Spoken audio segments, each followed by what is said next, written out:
Guys, honestly, I do not think that I am getting these things right again. Yes, there is something unusual about me these days. I think that this lifestyle that I had in Saudi Arabia is honestly, I haven't still come out of my shells. The thing is getting at me badly these days. I don't know. I just hope I don't get into trouble. Yes, I know my husband is a kind of man that doesn't really care what you do on social media. Yeah. It's not as if he's not a jealous guy, but at least he gives me that free hand. Right from the time we were married, we can stay in bed. He will be pressing his phone and I will be pressing my own phone in the same bed. And he wouldn't be like, why should you be doing that? Who are you chatting with? Some men are like that. And you can be pinging and be smiling, that kind of laugh. He doesn't care. You can even tell him he doesn't really bother him because he knows, yeah, my wife is like this. And I know him too, so we are such free when it comes to our life on social media, right at the present of each other. Yes, because I recall a friend of mine that got married. I was one of the bridals, whatever.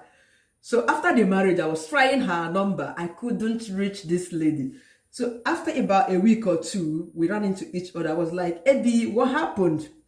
She said that the husband broke her sim right after the wedding night. You can imagine that, that the husband didn't really want her to be interacting with people that he suspects her a lot. I say, wow, that's really strange to me, because whatever a woman wants to do, a woman can do it. If a man wants to cheat, a man can cheat. Because if he keeps suspecting, hey, Omo, now you go to suffer, that's an emotional breakdown or something. So it's better you keep it real. Let me check my soup, guys. I'm back. I'm actually making a greasy soup behind. So this thing that I have been finding so awkward that I've been doing since I came into this country, since I got free from quarantine. Each time I go out, I am obsessed about every black person I see. I don't know. I feel like, oh, I've seen a relative. I've seen somebody that is from Nigeria, not even minding whether the black person I've seen is a Nigerian or not. I'll be smiling sheepishly. That's very stupid of me. So today, should I say I liked a man? Hey! This is super story. I liked a man. Gosh, how do I even confess this? Now, my problem is this. I am worried of what happens afterwards. I walked into a shop, Poundland in town. I was going to pick 2 items. And then I saw this black, huge man like this, he smiled at first. Me, I smiled back.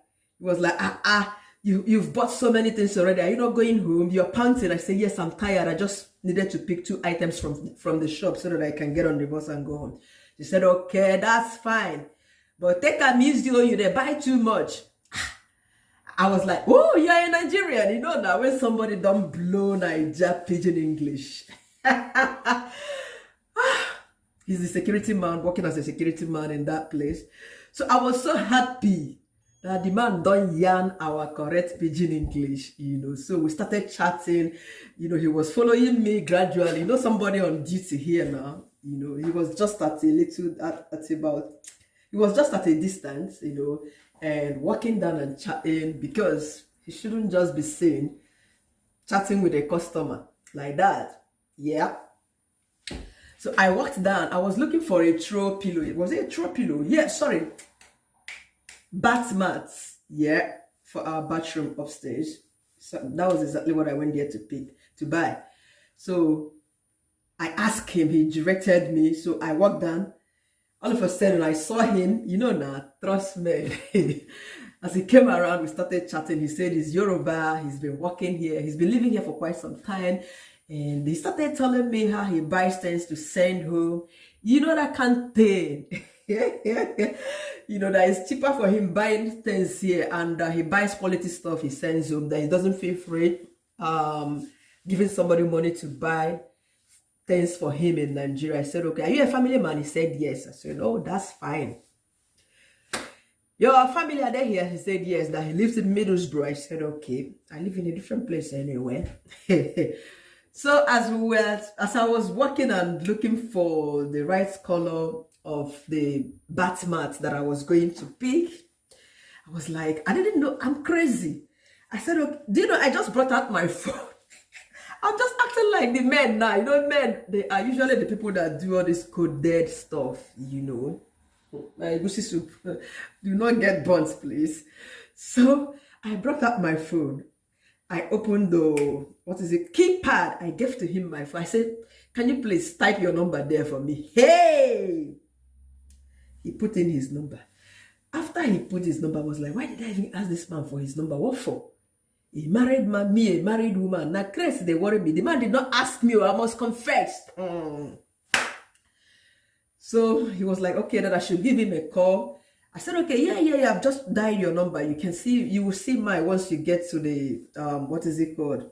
Is it their changing room? Because he wasn't with his phone. He knows somebody on GT. PM, 3 o'clock, I went to pick something from school. I saw a landline calling me. I picked up and he said that he's the one. I said, oh, where are you? I said, I'm at my son's school. I've gone to pick my son. It's okay that he'll call me. He'll be finishing work at 6 o'clock. He's going to call me.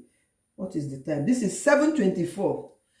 My husband is not yet back from work. So, do you know my concern now? If this man starts calling when my man is home, even though that my man doesn't bother, but then there are some things you shouldn't just do. It wasn't necessary me giving up my number to this man. Yes, and he did not ask for it, I must confess. You know, so assuming that he was with the wife, I could have collected the wife's number, because there was an incident that happened in the shop the other day, at the African shop. We went there 2 days ago with my husband. I went to get the fish. Yeah. So I was at that station picking dried fish and stock fish.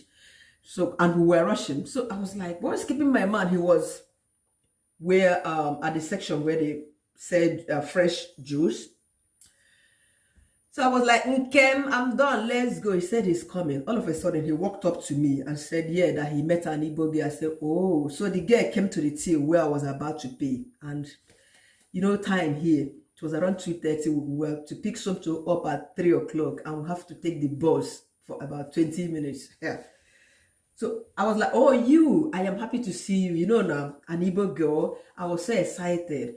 And she told me her name. I said, please, can you give me your number? You know, they had me.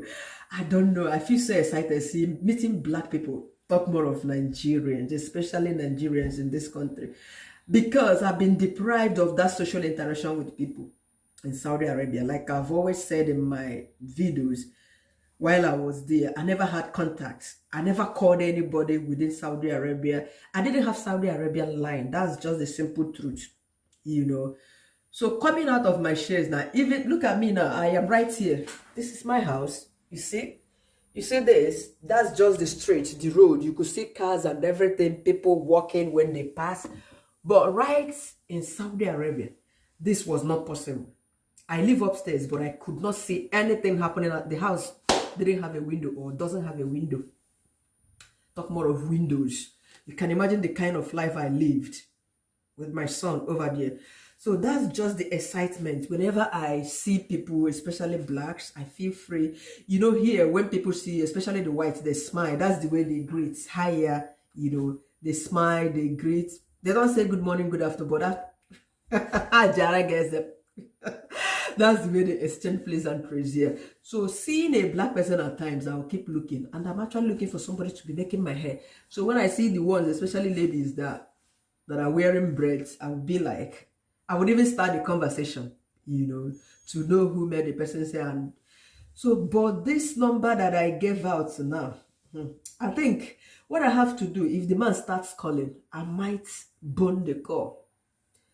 Because I don't know how to tell my husband that I was the one that gave out my number to a married man. So what are we going to be discussing? Or maybe when he calls, I should say, give your wife the phone or what, I don't know. But that was really ridiculous, not really good of me, because I shouldn't do that. I shouldn't have done that in any way. It's not right. And he did not ask, you know. Because anyway, I think since I told him in the afternoon that I went to pick my son, I even told him I was married, so he wouldn't call me. I've been talking and be saying some shit. So if we start talking, would my husband ever ask how did he get my number? I doubt. Doesn't really care, but sometimes I like explaining things to him, and I shouldn't bring lie into it. Everybody should forgive me for being silly. I think I should start minding my business now. Because this is not good. Whatever you don't like, don't do it. Yes, whatever that would cause problem in the house, don't just do it. Yes, if a man gives you a free hand, respect that. I'm telling you the truth. Respect that and don't overdo things, because that's what I've just done, overdoing things. So this man will call me now. I begin to narrate stories, blah, blah, blah, or what. I don't know, but it's really bad of me. All right, guys, I sincerely appreciate your time for watching this content. Please stay connected by clicking the subscribe red button. Yeah, comment and like. Turn on the notification bell so that you'll be notified whenever I upload a video. Thank you, guys. Cha-cha.